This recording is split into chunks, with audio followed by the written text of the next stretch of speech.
supraespinoso, el intervalo rotador con el cable de los rotadores y luego la bursa subacromial. Recordar que el músculo supraespinoso ocupa la fosa supraespinosa y se va a insertar en la parte más anterior de la tuberosidad mayor. Aquí tenéis, ¿no?, el tendón supraespinoso, la inserción en la tuberosidad mayor. Recordar siempre hacer los dos ejes, el eje largo, el eje corto, tuberosidad mayor, cuello, cabeza humeral, cartílago cubriendo la cabeza humeral, borde superior convexo que se afila hacia la inserción en las tuberosidades, y en el eje corto recordar el tendón largo del bíceps como marca de referencia anatómica, y este corte lo hemos hecho pues a la altura de la cabeza humeral. Entonces aquí veis la cabeza, el cartílago y el tendón supraespinoso. Recordar el footprint, la inserción de los tendones. Ya hemos dicho, los tendones solo se insertan en las tuberosidades. La inserción suele medir unos 10 o 15 milímetros. El grosor del tendón suele ser unos 4 o 5 milímetros, lo mismo que el subescapular, lo mismo que el infraespinoso, y luego la anchura de inserción desde el tendón largo del bíceps hacia posterior, 2 centímetros y medio. Los artículos del 2008, que si 1,5 centímetros, 15, 17, bueno, nosotros, o sea, con las medidas que se hicieron que hicieron Marc y Maribel, pues nada, lo dejamos en 2 y 2,5 centímetros. Y luego recordar que su función principal es el rotador interno y abductor. Que sí, solo matizar un aspecto, y es que antes ya lo introducía el doctor Lemos, y es que realmente la dificultad en la medición de la anchura de este tendón reside en que en la parte más posterior literalmente se encabalca y se entrecruza con la inserción del infraespinoso. Entonces, dependiendo incluso al nivel en que lo vamos a medir, podemos estar en ese mismo grosor ecográfico, estar viendo en la parte superficial el supraespinoso y en la parte profunda el infraespinoso, con lo cual de ahí esta dificultad en las mediciones, que incluso en anatomía, si lo mides más proximal o más medial antes de que converjan, pues te puede dar un grosor. Si lo mides más distal, cuando ya han empezado a converger y a encabalcarse, pues te puede dar otro, ¿no? Entonces, bueno, más que nada para contextualizar ese debate en las mediciones. Bueno, importante, desde el tendón largo del bíceps hacia posterior, medir. Estas son las dos posiciones clásicas que se usan para valorar el tendón supraespinoso, pero luego ya veréis en las prácticas que, bueno, sin tanta flexión, ¿no?, en extensión, o sea, estas son las clásicas, pero luego veréis en las prácticas que se utilizan muchas otras.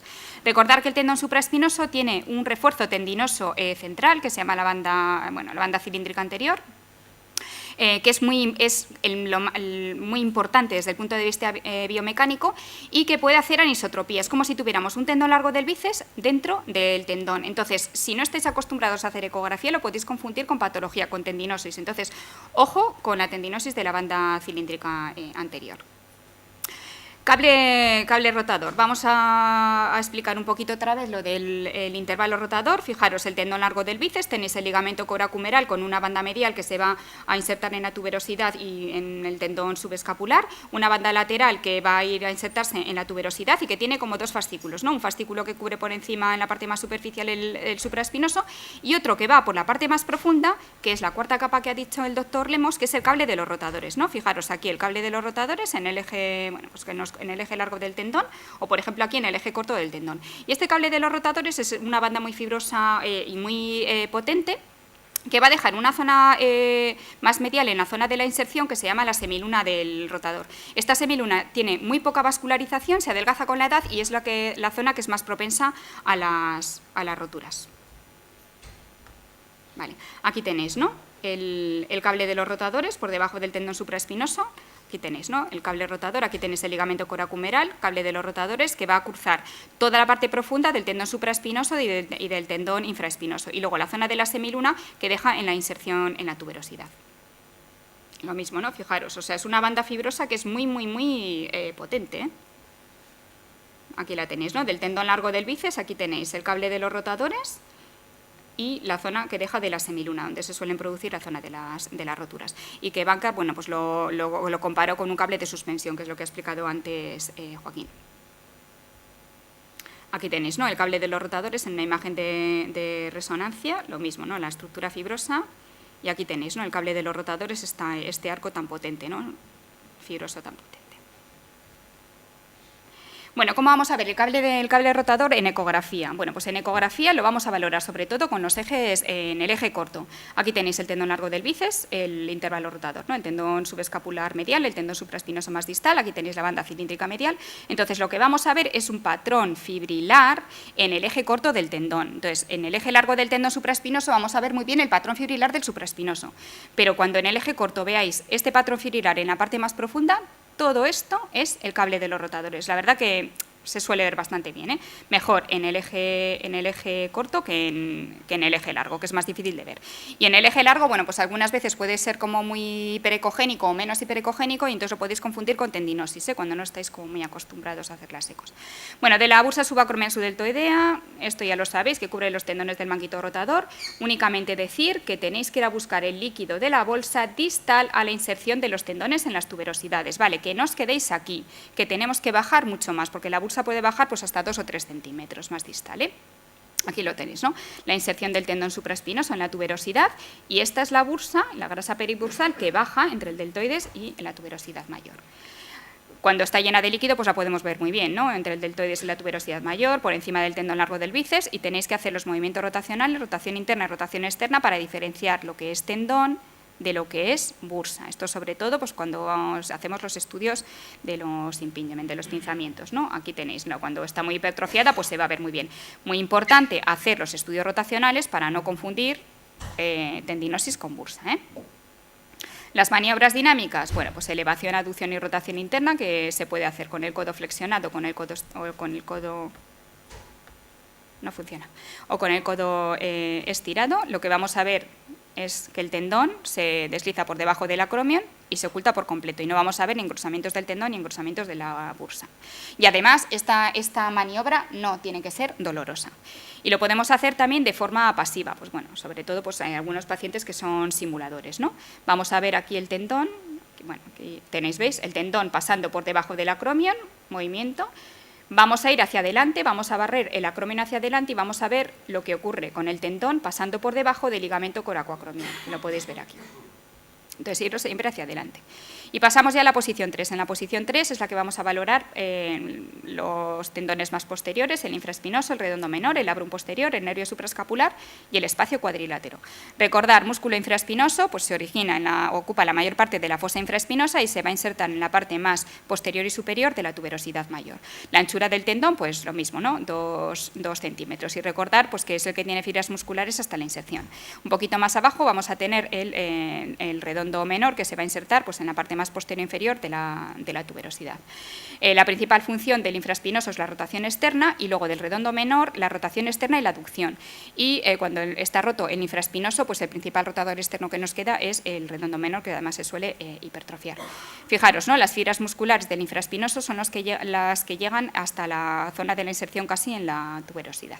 Esto es lo que nos va a diferenciar también el supra del infra.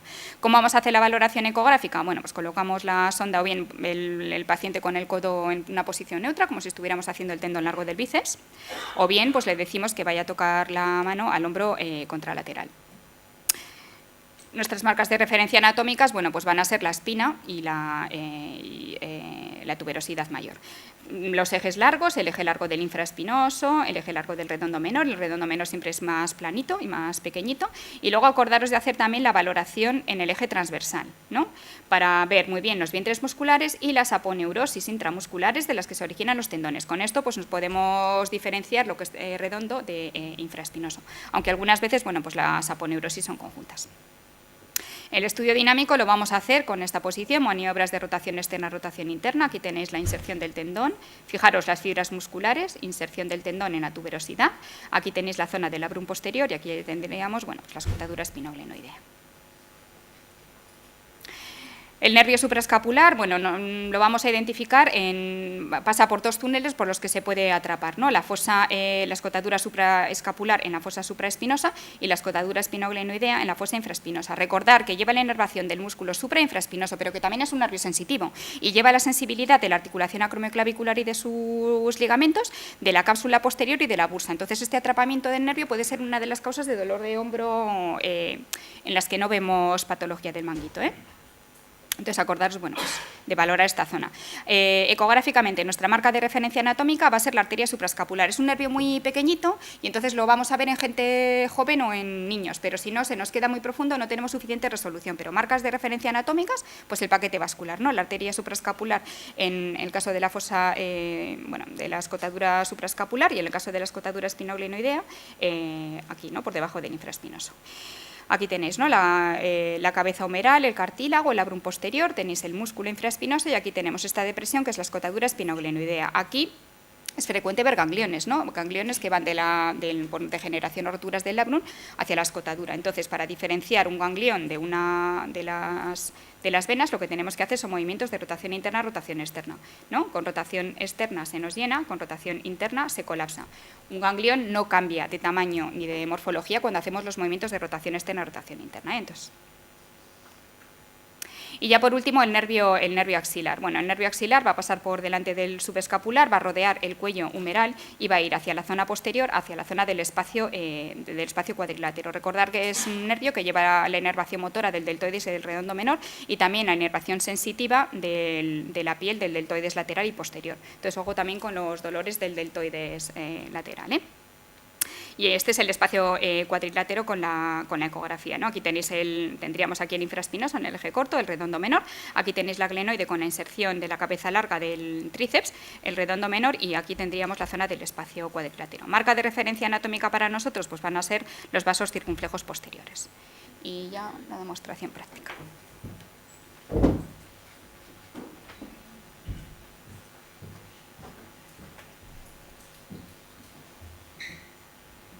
Vamos a ver lo que hemos visto ahora, es decir, tenemos que circunscribir muy claramente la zona anterior del supraespinoso. Aquí estamos directamente en la zona de confluencia del bíceps con la porción anterior del supraespinoso. Ya vemos cómo el supraespinoso y cómo este ligamento coracohumeral tiene cierto refuerzo que va hacia la parte superior y cierto refuerzo que va a ir a conformar algo a distancia del cartílago el cable rotador.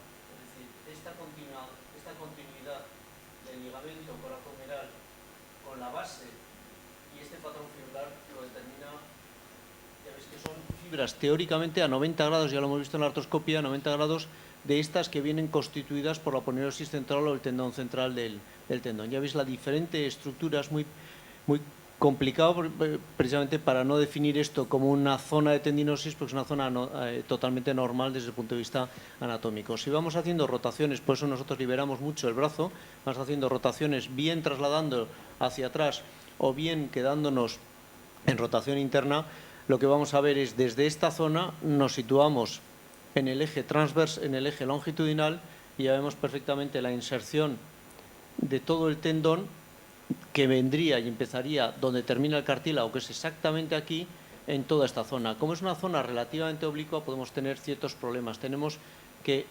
inclinar muchísimo la sonda, para poder cómo entra el tendón dentro del propio margen del hueso. Y cómo tenemos aquí estas zonas, estas bandas totalmente diferenciadas del supraespinoso, que son normales. Ya vemos la inserción vendría desde aquí, y aquí, si lo tenemos totalmente perpendicular, vemos cómo no se produce ese artefacto de anisotropía que se produce precisamente por la convexidad insertiva del tendón. El cartílago, insisto, que termina aquí, y aquí es donde tenemos que buscar las lesiones articulares, aquí tendríamos que buscar las lesiones bursales y en todo el resto las lesiones desde el punto de vista intrasustancial. Nos situamos y hacemos cierta rotación hacia la parte posterior y vamos a ir desde esta posición anterior estudiando toda la parte posterior. Si tenemos la referencia de 2 centímetros, ya vemos las marcas arriba. Si esto es 1 centímetro de referencia, en esta zona, si nosotros comenzamos aquí, estaríamos hablando de prácticamente hasta aquí el supraespinoso, y la diferenciación entre supraespinoso e infraespinoso es difícil. Sí tenemos la referencia de que el músculo del infraespinoso abraza por encima el tendón, con lo cual siempre que veamos a este nivel músculo, nos encontraríamos que estaríamos ya explorando aquí el infraespinoso en la zona ya más superior. Veis que en rotación interna puedo llegar a conseguir desde la ventana anterior la exploración completa del manguito rotador. Y desde aquí lo que tengo, y es muy importante, es que hacer cortes. Si yo tengo aquí el corte del cartílago, tendría que hacer cortes fuera de la zona cartilaginosa porque es donde me voy a poder encontrar la patología insertiva. Ya ves pequeños defectos aquí, desde el punto de vista de inserción a nivel profundo, lo frecuente que son todas estas patologías, incluso en Yagoba, que es relativamente joven, y ya vemos como en el corte longitudinal, aquí tenemos ya cierto inicio de degeneración tendinosa en la misma inserción profunda. Esto tendríamos que estudiarlo con detalle y estos serían comienzos de mínimas roturas parciales de las fibras de colágeno en la zona de inserción más profunda, que como veis es más frecuente, como comentaba Joaquín, que la zona puramente bursal. ¿De acuerdo? Si desde aquí nosotros hacemos el estudio, ya tenemos el estudio realizado en todo su barrido hasta la misma inserción donde el tendón ya se va adelgazando, donde ya termina la inserción tendinosa, aquí tendríamos que valorar alteraciones del contorno óseo por si tuvieran asociadas a alguna lesión. Ya una vez que he terminado esta parte anterior, lo que voy a hacer es llevar el brazo hacia adelante, llevo el brazo totalmente hacia adelante, pegado sobre la otra parte y me dedico a ver la parte posterior del manguito rotador. En la parte posterior tengo que jugar con la profundidad, pongo los focos en su situación correcta y aquí yo suelo empezar prácticamente siempre con el corte transversal porque me sitúa muy bien. Es decir, si yo tengo el corte transversal, la aponeurosis más grande me la conforma el infraespinoso, mientras que la más pequeña, el segundo círculo, me la determina el redondo menor. Aponeurosis del infraespinoso que puedo seguir en el corte transversal. Aquí tengo la fosa lógicamente infraespinosa, que sería todo esto. Aquí empieza a aparecer la cabeza con su porción cartilaginosa y hasta la misma inserción superior. Si yo hago ciertas rotaciones, tengo todo el tendón en esta zona. Si desde esta posición yo hago una rotación y me pongo en el plano longitudinal, puedo ver toda la inserción del infraespinoso, del tendón del infraespinoso en la tuberosidad. Lógicamente, aquí me pasará lo mismo que me pasaba antes. La cabeza no tiene inserción, que es en esta zona, donde tengo el cartílago. Si roto, vería hasta la misma frontera de inserción del cartílago. Cartílago me termina aquí y la inserción la tengo desde aquí hasta aquí. Hago las rotaciones, puedo ver en profundidad el comportamiento de la cabeza bajo el labrum, que lo tengo en esta zona, aquí en la inserción posterior. Aquí estaría ya la espina, el espacio espinoglenoideo. Ya he comentado cómo se hincha la vena en rotación externa y cómo se comprime en rotación interna y cómo se llena en rotación externa al no tener presión, y puedo ver todo el infraespinoso. Que quiero ver luego posteriormente el redondo menor. Si este círculo me conforma el infraespinoso, me iría a la parte más distal y tendría el redondo menor. Me sitúo sobre el redondo menor, hago un giro y sobre ese giro puedo encontrar el tendoncito, que es ya mucho más pequeño, del redondo menor, que sería esta estructura de aquí. ¿De acuerdo? De esa manera ya tengo infraespinoso, me viene muy bien en el caso de que haya una atrofia para ver el trofismo muscular, redondo menor, y por debajo tengo aquí a la propia escápula la inserción de la porción larga del tríceps, que es lo que me va a determinar la separación entre redondo menor y en profundidad redondo mayor. Este sería el espacio cuadrilátero de donde me va a salir el nervio axilar. Si yo posteriormente me voy a la diáfisis, me voy a encontrar el nervio axilar con la arteria circunfleja, que lo puedo seguir hacia anterior. Y esto es lo que constituye la exploración estática del hombro en su porción superior y en su porción posterior.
Bueno, pues ahora ya hemos visto la anatomía, la exploración, pues vamos a continuar con la principal patología del manguito rotador, que son las roturas.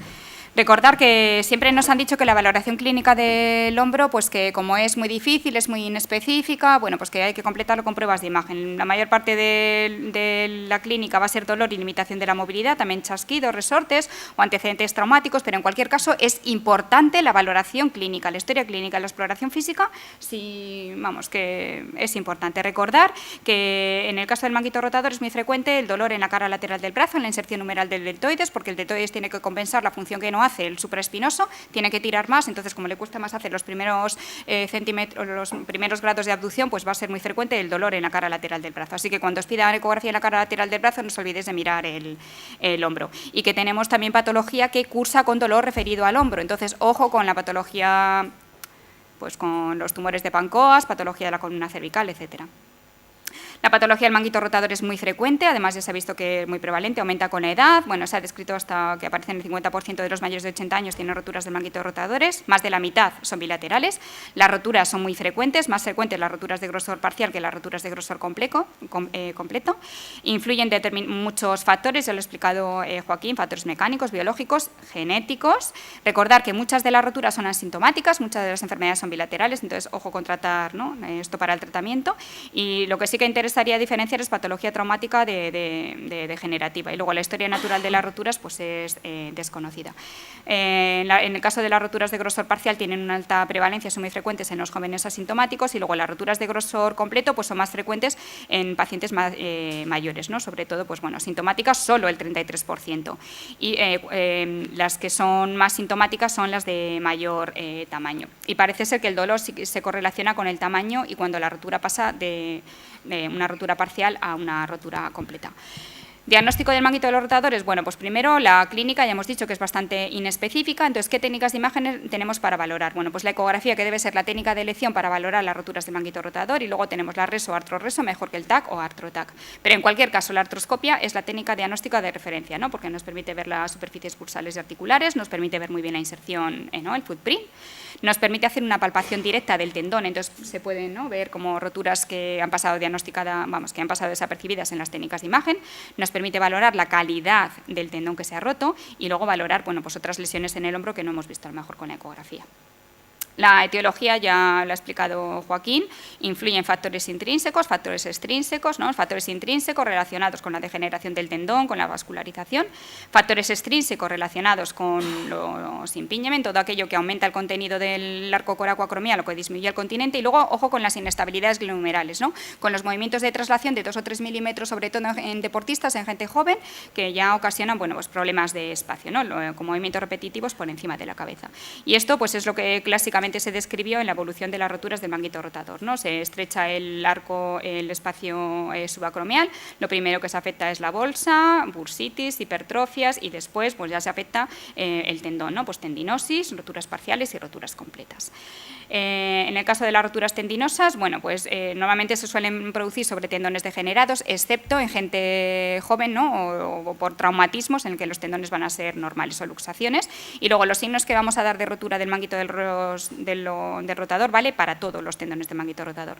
Se han descrito 1000 tipos de clasificaciones de la rotura, pues en función del grosor, del tamaño, de la forma y de la etiología.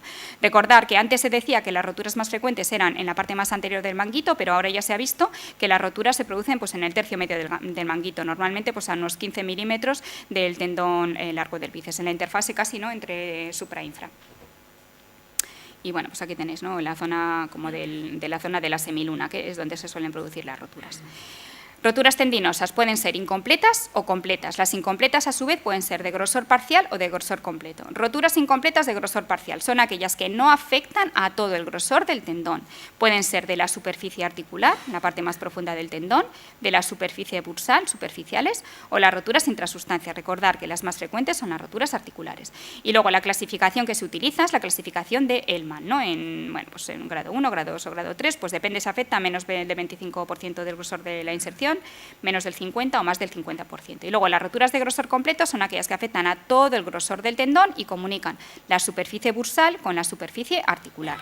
Y la clasificación que se utiliza es la clasificación de Snyder, ¿no? Pequeñas, medianas, grandes o masivas, ¿no? Pues en función del tamaño. Y luego las roturas completas son aquellas que afectan a todo el grosor del tendón y a toda la anchura del tendón. Y las roturas masivas son aquellas que afectan a más de un tendón o mide más de 3 centímetros, ¿no? Porque ya hemos dicho que el supra pues mide 2 centímetros y medio, bueno, pues cuando son 3 centímetros ya afecta a más de un tendón.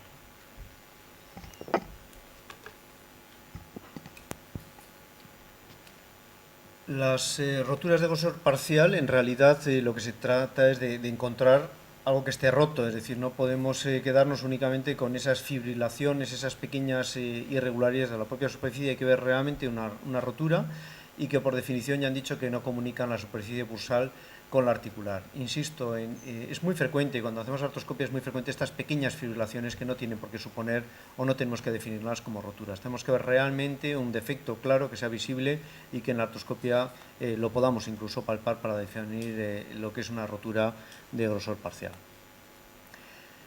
Ya ha comentado Silvia esta diferencia entre superficies articulares, bursales e intrasustancia y vamos a ver algunos ejemplos de lo que son las roturas en cada una de estas áreas. Esto sería lo que es una ecografía normal desde el punto de vista de la valoración, que siempre tenemos que valorarla en los dos ejes, y esto sí que es muy importante, ya lo hemos hecho en la demostración práctica, es decir, si nosotros estamos sobre el cartílago, lógicamente la zona que vamos a ver es la más sencilla de ver, porque tenemos todo el espesor, todo el grosor del tendón del supraespinoso. Hay que tener mucho cuidado porque ya hemos dicho que la inserción no es sobre el cartílago, con lo cual si estamos en esta zona no estamos en la zona de inserción del tendón.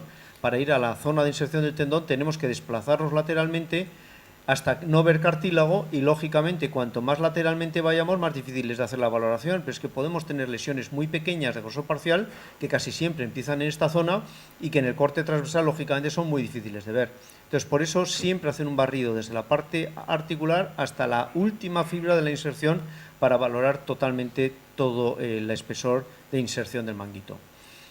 Los signos primarios en realidad en las roturas articulares son más complicados de ver porque solo vamos a ver alteraciones puramente estructurales. Lo que vamos a ver son defectos del tendón, pero no se va a perder la convexidad morfológica insertiva del tendón en la porción superior, con lo cual nos vamos a encontrar un tendón que parece normal y que tenemos que hacer lo que hacíamos antes en la demostración, pivotar bien la sonda para poder ver bien la ecogenicidad insertiva del tendón en esta zona, porque si no, entre la anisotropía que se produce por las fibras y que el defecto está comprimido porque la parte superior del tendón está relativamente bien, son difíciles de ver ecográficamente. Con lo cual, cuidado con las roturas articulares y cuidado precisamente, aquí sí que tenemos que ser muy exactos en lo que es la valoración y en los cortes que nosotros hagamos.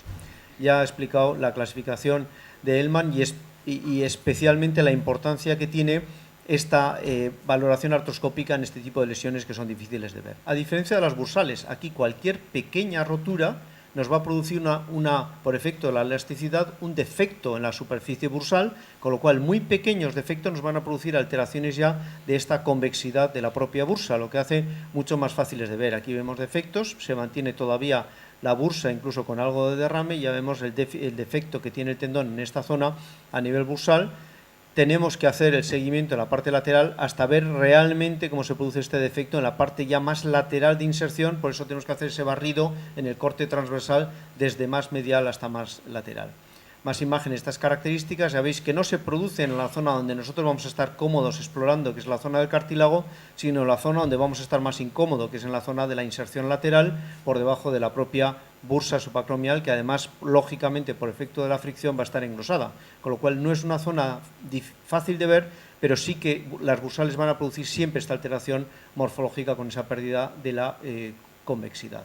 Por eso son mucho más fáciles de ver, más aún si podemos hacer ciertos movimientos donde podemos ver realmente cómo se comporta y cómo vemos esta pérdida de la convexidad insertiva en todas estas roturas, que será mayor o menor en función del propio tamaño de la rotura. Ya vemos cómo se va perdiendo cada vez más esta rotura que ya afecta a más del 50% de la inserción, cómo pierde ya más la morfología convexa, como el cartílago se inserta hasta aquí, tengo todavía cierta superficie, lo que evita la retracción del tendón, pero cómo me pierde claramente la morfología y cómo me pierde aquí claramente la morfología de la inserción o aquí el aplanamiento del tendón con la pérdida totalmente ya de la convexidad y donde sin embargo mantengo una estructura del propio tendón.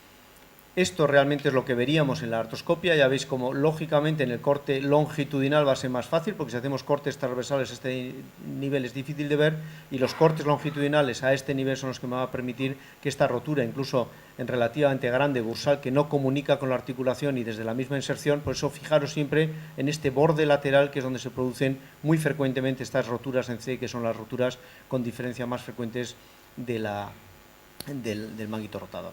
Más imágenes de estas características, roturas ya muy grandes, que ya veis que son casi de 1 centímetro de tamaño, ha pelado prácticamente toda la inserción en la tuberosidad, quedan algunas pequeñas fibras en la inserción más profunda del tendón. La imagen que produce con este resto de inserción y un aplanamiento práctico completo, que es muy semejante, muy parecido a lo que nos vamos a poder encontrar incluso en las roturas de grosor completo. Más imágenes de estas características, que ya hemos visto algunas de ellas, estas imágenes ya las hemos visto. Roturas intrasustanciales son roturas que afectan al interior del tendón y que tenemos además que poder seguir. Más imágenes de estas intrasustanciales, roturas ya más grandes. Lógicamente, si hacemos el corte transversal, en algún punto van a encontrarse con la inserción en el hueso, porque precisamente aquí podríamos tener tendón, pero en esta parte las vamos a poder intuir en la porción más inferior. No confundáis esto con una rotura articular, porque estamos en la misma inserción, es decir, no estoy en la zona ya más de la articulación. Más imágenes hipocogénicas en la misma inserción, más imágenes de estas características de roturas intrasustanciales que prácticamente solo se pueden ver por pruebas complementarias, porque incluso la artroscopia no las ve. Aquí vemos un corte longitudinal en una rotura intrasustancial. Si nos posicionamos en el eje transversal vamos viendo esta rotura cómo se va produciendo. Tengo tendón, rotura tendón, hasta que me voy a la parte lateral, donde ya tendría el defecto cuando hago el estudio en esta zona. Roturas articulares difíciles de ver en la zona ya más profunda. Aquí ya mucho cuidado con confundirlas con tendinosis insertiva.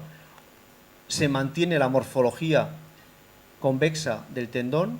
Ya vemos cómo se mantiene la morfología convexa de inserción superior, y los defectos los tenemos en la misma unión con la zona de inserción profunda, con estos defectos que, insisto, no son fáciles de ver y que se ven mejor lógicamente a nivel artroscópico en profundidad. Ya vemos el supraespinoso en su inserción en la cabeza, en su inserción en la cabeza humeral. Y luego ya pues pasamos a las roturas de grosor completo, que bueno, pues se describían muchos signos, pero ahora la verdad que con los equipos que tenemos no necesitamos signos indirectos. Roturas que afectan a todo el grosor del tendón, comunicando la superficie bursal con la superficie articular, por lo tanto tienen que llegar hasta la zona del cartílago. Y luego, bueno, pues signos secundarios, como comunican la bolsa con la articulación, líquido en la vaina del bíceps, ¿no?, por comunicación con la articulación glenohumeral, líquido en la bursa por comunicación con la bursa. Clasificación de las roturas de grosor completo. La clasificación que se usa es la clasificación de Snyder, ¿no?, en función de los tamaños. Las pequeñas son punzantes, las medianas menores de 2 centímetros o de un solo tendón, grandes 3-4 centímetros, que es completa de un tendón y parcial de otro, y luego las masivas cuando ya se rompe pues todos los tendones. Y luego la clasificación en función de la forma de la rotura de Hellman y de Gassman, ¿no?, pues la morfología en C, en L, en U, las miotendinosas y las roturas masivas. En el caso de las... No funcionamos. En el caso de las roturas de grosor completo, bueno, pues ya veis aquí en el eje largo, el eje corto del tendón, vamos a ver una rotura que afecta a todo el grosor del tendón. Se conservan algunas fibras en la inserción más distal, pero la rotura llega pues hasta comunicar con el cartílago, lo mismo que aquí, ¿no?, el eje largo y el eje corto. Es una rotura pequeña, ¿no?, de tipo 1 de Snyder. Aquí tenéis otra rotura, ¿no?, de grosor completo. Se conservan algunas fibras en la inserción, las irregularidades, la rotura completa que llega a comunicar con el cartílago. Eje largo, eje corto. O, por ejemplo, aquí, ¿no?, aquí ya vemos una rotura que afecta a toda la inserción, ¿no?, del tendón. Como el tendón aquí se inserta, aquí no se inserta, pues estas son las que van a tener más retracción. En este caso, bueno, pues está ocupada por líquido sinovial, estos ecos de medio nivel. Eje largo, fijaros que también se produce pues esta concavidad, esta herniación de la bursa y del deltoides en la zona de la rotura, y en el eje corto pues vamos a ver muy bien la zona del el signo del cartílago, ¿no? El refuerzo del cartílago, bueno, pues por el líquido ocupando la zona de la rotura.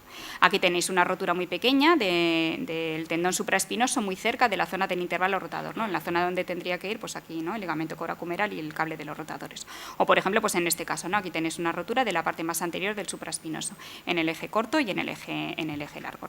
Fijaros, el tendón largo del bíceps como referencia.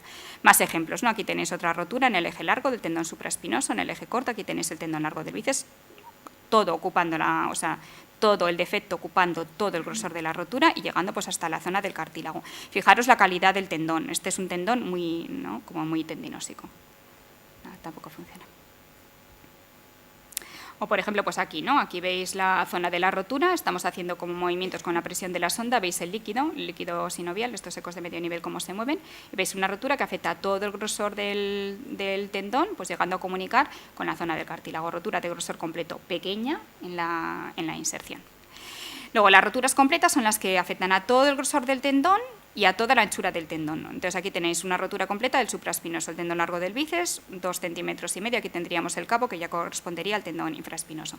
O, por ejemplo, pues en el eje largo, ¿no? En el eje largo vemos como la tuberosidad, el cuello y la cabeza pues están desnudos, ¿no? No vemos tendón, vemos la bursa y el deltoides pues apoyado directamente sobre la tuberosidad y la cabeza. O, por ejemplo, pues en este caso una rotura pues con retracción hacia el vientre muscular pues ocupado por hematoma líquido, ¿no? La imagen debajo de campana. Y luego se puede extender a la parte anterior pues una rotura completa del tendón subescapular. Luego, las roturas miotendinosas, lo que vamos a ver son roturas en la unión musculotendinosa del supraespinoso normalmente. Vamos a ver que se conserva el footprint, la inserción del tendón, y la rotura va a ser justo en la zona del cuello, ¿no? Entonces, como aquí el tendón no se inserta, son las que van a tener bastante retracción. Entonces, aquí tenemos bueno, pues el hematoma líquido y bueno, pues herniaciones como de la bursa con hipertrofia sinoviales. Aquí tenéis el eje largo, vemos muy bien la zona de la inserción del tendón en la tuberosidad mayor, la zona de la rotura en la unión musculotendinosa a nivel del cuello, ¿no? Cuello y cabezomeral, eje largo, eje corto, y si nosotros hacemos presión con la sonda, bueno, pues vamos a ver cómo se deforma. Aquí tenéis como otra rotura de grosor completo, ¿no? Aquí tenéis, ¿no? En el eje corto, bueno, pues la rotura, si quieres explicarla.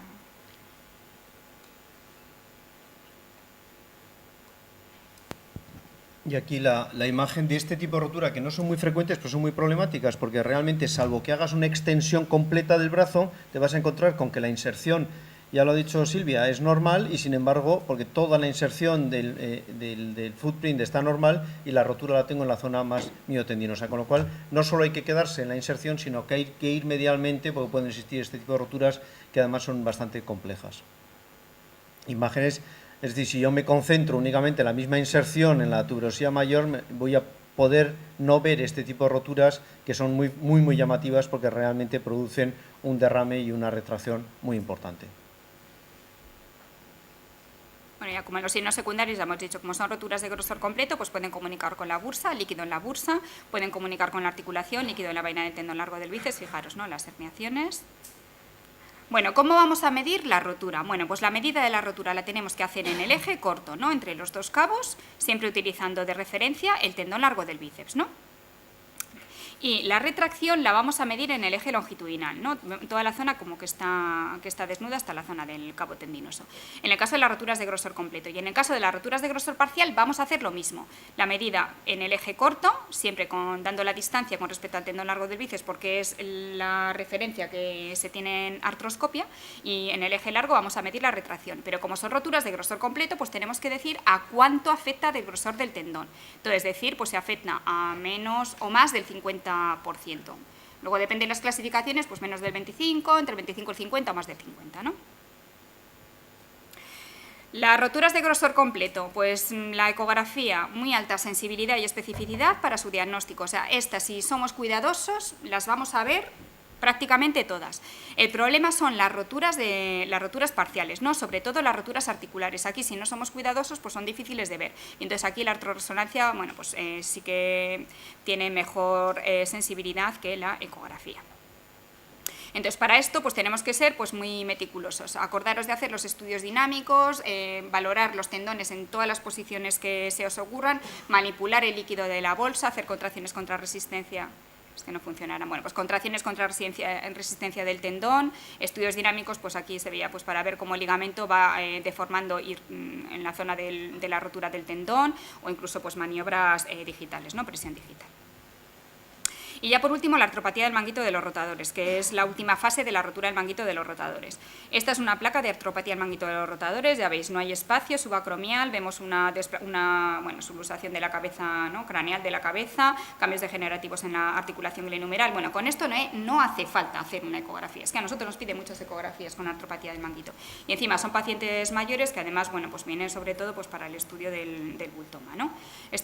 Veis, roturas completas, ¿no? Una rotura completa del subescapular, del supraespinoso, el eje largo, el eje corto. Aquí veis el acromion, un osteofito, el ascenso de la cabeza. Aquí no hay espacio, no tenemos tendón. Y entonces aquí lo que se suele producir van a venir por estos estudios de gangliones, ¿no? Que luego ya nos lo explicarán en la acromioclavicular. Como la cabeza va a desplazarse, craneal va a rozar con articulación, rompe la cápsula articular de la acromioclavicular y entonces el líquido de la glenohumeral a través de la rotura del manguito y de la rotura de la cápsula penetra en la articulación y sale por donde menos presión tiene. Y entonces van a aparecer estos bultomas, estos pseudogangliones. Y luego la complicación peor de la artropatía del manguito de los rotadores, que es una rotura, no funciona el vídeo, es una rotura completa de la inserción acromial del deltoides. Estos pacientes pueden tener todo roto, pero por lo menos van a levantar el brazo, porque el deltoides sigue tirando. Pero si se rompe la inserción acromial en el deltoides, los pacientes ya no pueden levantar el brazo, lo van a tener caído. Entonces, bueno, pues esto habría que intervenirlo. Y bueno, como diagnósticos diferenciales de la patología del manguito de los rotadores, bueno, pues muchas veces es dolor y limitación de la movilidad, ¿no? Entonces, ecografía por dolor y limitación de la movilidad. Algunas veces es que solo hay que ver al paciente. Fijaros, esta es una paciente, fijaros la rotación externa que hace en el lado sano y la rotación externa que hace en el lado patológico. Es que no da para la rotación externa. Tampoco le da para la rotación interna. Es que no funciona el vídeo. Bueno, y cuando hacía la rotación, o sea, la elevación-aducción, el brazo normal lo sube hasta arriba, pero el patológico, o sea, llega un momento que no sube más. Y entonces, para ella, levantar el brazo, lo que tiene que hacer es elevar el hombro. Bueno, esto es, o sea, una capsulitis adhesiva. Entonces, la ecografía no vale para la capsulitis adhesiva porque tenemos que valorar otras estructuras que las veremos con la resonancia. Pero, vamos, esto, qué decir, son estudios ecográficos que son normales pero mal hechos, ¿no? Vamos a ver que no hacemos muy bien la rotación externa, no podemos sacar todo el tendón subescapular, tampoco podemos sacar todo el tendón supraespinoso del acromio, no hace bien la rotación interna. Cuando hace la elevación-aducción vemos que el supraespinoso no se oculta por completo por debajo del acromio. Además, intentáis hacerle como la maniobra, hace como un rebote, ¿no? Hace rotación externa y vuelve otra vez, ¿no? Como... no sé cómo se llama. Bueno, y lo que nosotros sí que vamos a valorar es el engrosamiento del ligamento coracoacromial, este engrosamiento con vascularización, ¿no? En la zona del intervalo rotador. Y luego, no todos los dolores de hombros son dolor del manguito rotador. Entonces, cuando, sobre todo, pues nosotros, por ejemplo, nos pasó con una compañera, ¿no? Enchufados. De pasillo, ¿no? Que si dolor de hombro y tal, no sé qué, le haces la ecografía, subescapular normal, el supraespinoso normal, y dices, bueno, pues es un dolor como un poco raro. No tiene hecha la placa, no sé qué, venga, hacer una placa, y bueno, pues la placa era un tumor de Pancoas. Entonces, ojo con los dolores de hombro, no veo nada, o sea, quiere decir, o sea, importante también la clínica y la exploración. Y luego los dolores en la cara lateral del deltoides. Bueno, pues todos sabemos que el paciente nos viene que a veces no le duele el hombro, le duele la cara lateral del deltoides, la inserción humeral deltoidea, que ya hemos dicho, porque si el supra y el bíceps fallan, el deltoides tiene que suplir su función. Y entonces, como le cuesta hacer los primeros grados de aducción, pues hace con mucha contracción, mucha contractura, ¿no? Hasta los 35 grados y entonces les duele. Pero fijaros, este es un paciente que hombro, pues dolor en la cara lateral, pues el hombro que me duele, pero es que me duele aquí, me duele aquí, me duele aquí. Bueno, pues bajad, me duele aquí, me duele aquí, me duele aquí. Pues lo que tenía era una metástasis de una neo de pulmón, primer diagnóstico. No, o sea, luego se hizo la placa, neo de pulmón. Entonces, ojo también con, o sea, quiero decir, yo por ejemplo, nosotros bajamos siempre hasta el deltoides, no cuesta nada mirar el deltoides, pero si el paciente dice, me duele aquí, hay que mirar dónde le duele. Vale, muy importante escuchar al paciente. Bueno, conclusiones prácticas, bueno, pues acordar roturas parciales y roturas completas, siempre la medida en el eje transversal, la retracción en el eje longitudinal y la referencia con respecto al tendón largo del bíceps. Acordaros siempre de hacer los estudios dinámicos y si tenéis dudas, pues comparar con el lado contralateral. Y desde el punto de vista final, lo más importante en el hombro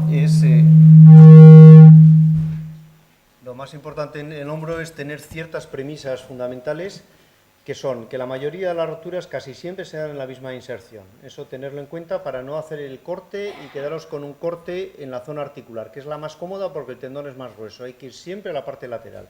Muy importante los barridos, tanto transversales como longitudinales. Que las lesiones parciales se comienzan a ver entre 40 y 60 años. Ahora ya cada vez que los vemos mejor, los ven más jóvenes, pero probablemente no porque se produzcan más jóvenes, sino porque nosotros y los aparatos son mejores.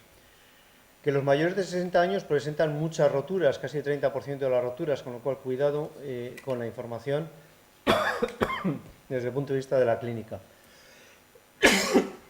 Y aquí algunas indicaciones desde el punto de vista práctico, que es un decálogo como los mandamientos de la ecografía básica. Es no cometer anisotropía salvo en tu beneficio. Mucho cuidado con la anisotropía. El órgano es muy convexo y tenemos que jugar mucho contra esa convexidad a través de hacer muchos barridos en un plano o en el otro, porque nos podemos equivocar y diagnosticar como tendinosis realmente procesos puramente de alteración estructural nula y solo asociados a alteraciones puramente de la anisotropía. Que cuando tengamos dudas comparemos siempre con el hombro contralateral. Tenemos una gran herramienta desde el punto de vista comparativo, que es el otro hombro, como pasa siempre en todo el aparato locomotor, con lo cual tenemos que utilizarla. Siempre, siempre dos planos. Un diagnóstico en un plano no es un diagnóstico. Siempre tiene que ir acompañado en los dos planos de estudio. No hacer maniobras de compresión, porque nos puede pasar que bursitis que estén rellenando la propia bursa con líquido, que nos faciliten incluso la exploración, si comprimimos mucho, perdamos la capacidad de visualización. Y probablemente los dos más importantes, que son mucho cuidado con diagnosticar roturas, porque hay alteraciones indirectas. Alteraciones de morfología, del contorno óseo, es decir, lo que tenemos es cuando tengamos estas alteraciones de signos indirectos o derrame en la bursa o en el propio tendón, lo que tenemos que hacer es concentrarnos en la propia exploración, pero no hacer un diagnóstico a través de un signo indirecto de una lesión. Y por último, no especular. Esto sí que probablemente sea el decálogo más importante, es decir, mucho cuidado en el informe o en la información que damos, porque para el paciente, para el médico, para el referente o incluso para nosotros mismos, si lo hacemos para nosotros, la especulación en el informe es muy complicada, es decir, informar de aquello que se ve, no aquello que nos imaginamos. Y al principio de la ecografía, y cuando tienes poca experiencia, te imaginas por experiencia mucho más de lo que realmente ves o de lo que realmente existe. Mucho cuidado con eso.